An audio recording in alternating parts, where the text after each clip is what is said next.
কর্ম কর্ম তো আমরা তো কম বেশি জানি। কর্ম তো ক্রিয়া, মানে যাহা কাজ করা হয় তাহা কর্ম। তো কর্মের মধ্যে আর ভিতরে প্রধানত 3 প্রকার কর্ম আছে। প্রধানত কয় প্রকার কর্ম? 3 প্রকার।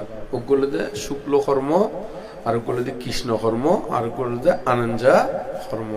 তো এই শুক্ল কর্ম হারা হয় যারা পুণ্য কর্ম ইউনোর হতে শুক্ল কর্ম, এবং কৃষ্ণ কর্ম হতে জীবন ফাপ কর্ম ইউনোর কৃষ্ণ কর্ম, আর জীবন আনন্দা কর্ম জন্য ফাপ পুণ্য। উভয় বন্ধন মুক্ত জীবন ফাফন পুণ্য ন তারে হয় কি আনন্দা কর্ম।